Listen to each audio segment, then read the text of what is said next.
globally. Record-breaking concerts, turning cities into symphonies, from the pyramids of Egypt to the Eiffel Tower here in France. He's a visionary who still pushes the boundaries where art meets technology and now artificial intelligence, or as he calls it, augmented imagination. He built the future of sound. Please give it up for Jean-Michel Jarre.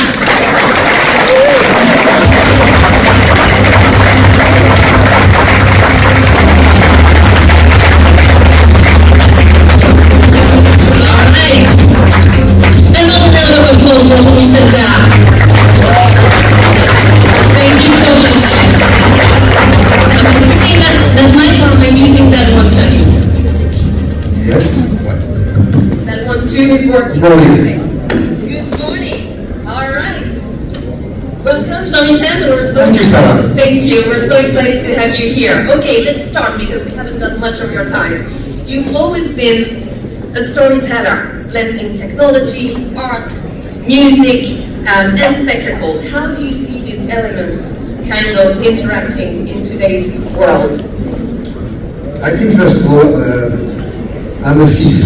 Artists are thieves who are stealing what we hear, what we see, what we are reading.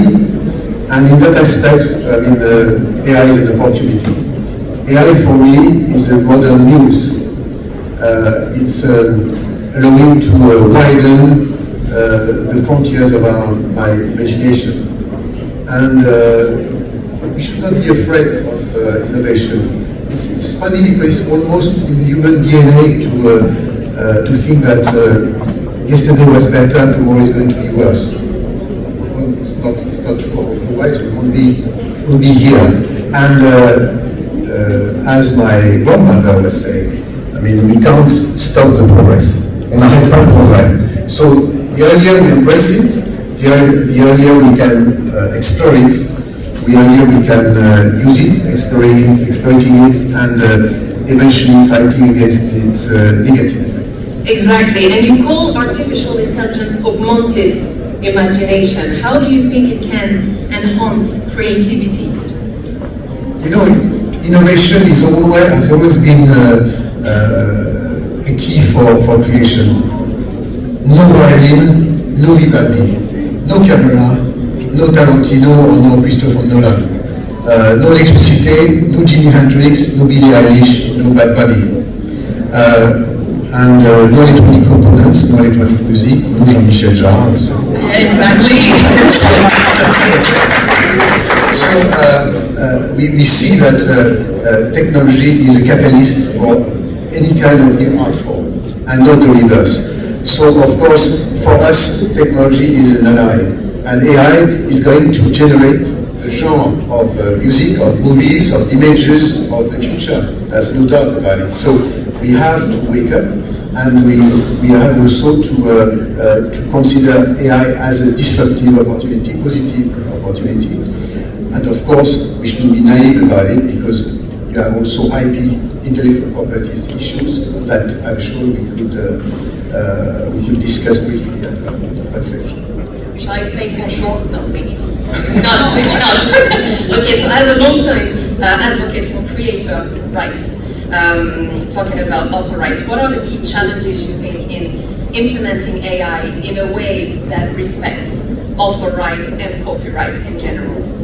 You know, we'll take an example. In a smartphone, the smart part is us.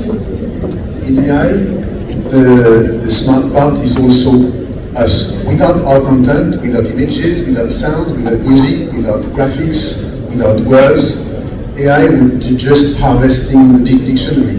It would be an empty architecture.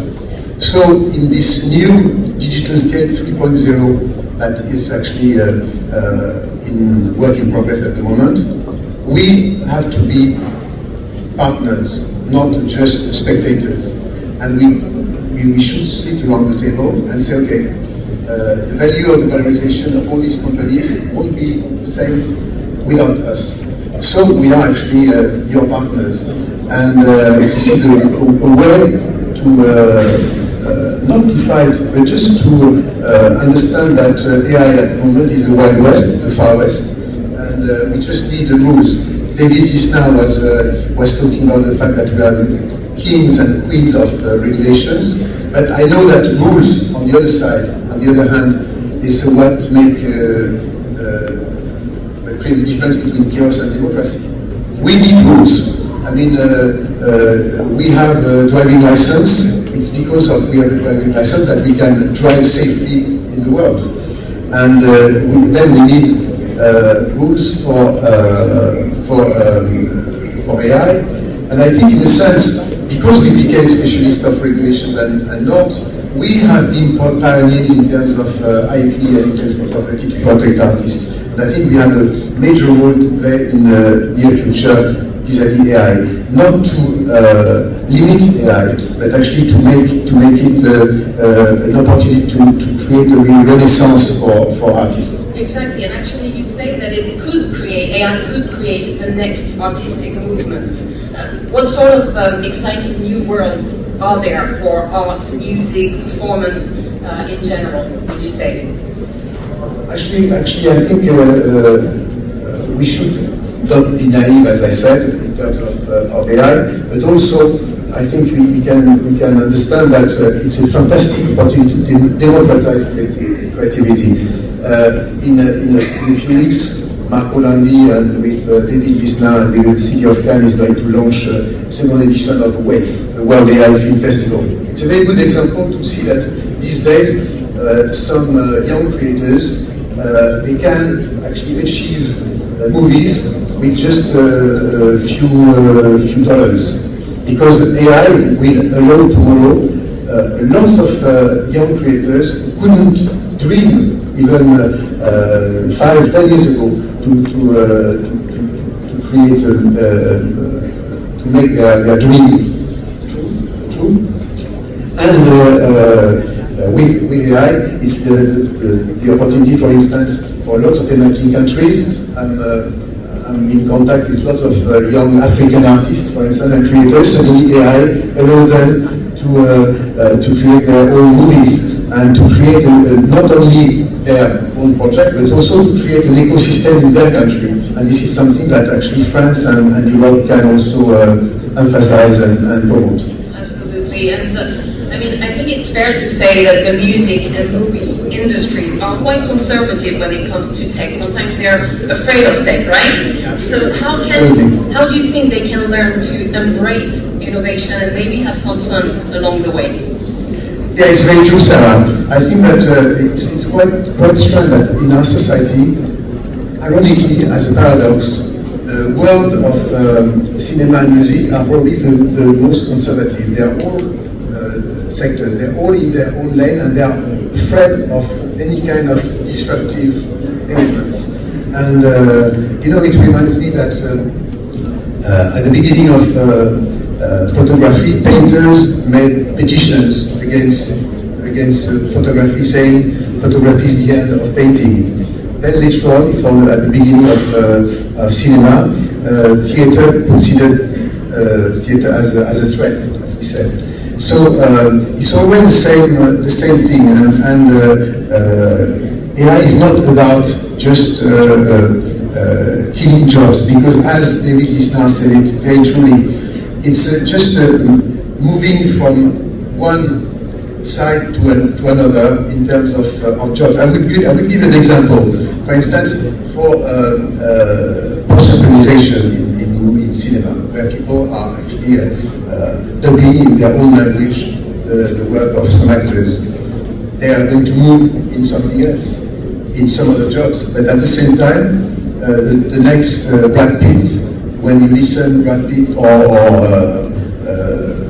Karim Viard or Marion Cotillard in Japan, there will be their own voice, and not the kind of local voice that makes us, when you are coming from their country, quite smiling. And then you are going to be so more precise in the way you can express your art form because of AI, for musicians, for filmmakers, for actors, for everybody. So I think it's really, as I said, an augmented imagination opportunity.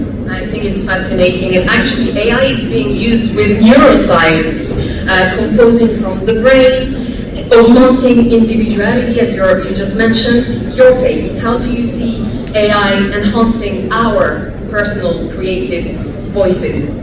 Actually, thank you, Sarah, to mention that, because actually we are very happy to welcome at this forum today Professor Li, the head of the Chinese Conservatoire of the Beijing School of Music, who created a department called Music, AI and Neuroscience. And I'm very happy to have a discussion with him later on at the Alan Turing room at 1 o'clock, I think, and to talk about the importance of approaching, for instance, in music, to approaching AI as a new solfeggio, and also the importance and the involvement of neuroscience and in AI. I was in Beijing and visiting him, visiting the Beijing Conservatoire of Music a few weeks ago, and I've been actually impressed by I'm so happy that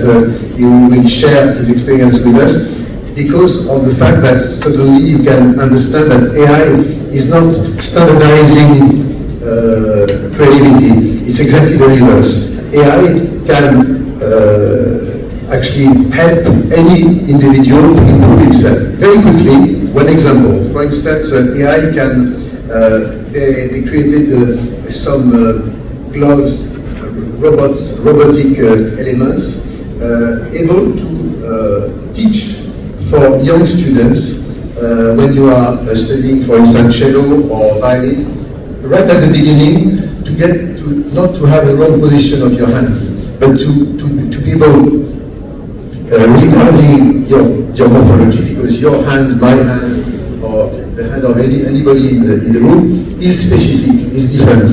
And then, if you just have a standard approach of the instruments, necessarily you will have wrong positions.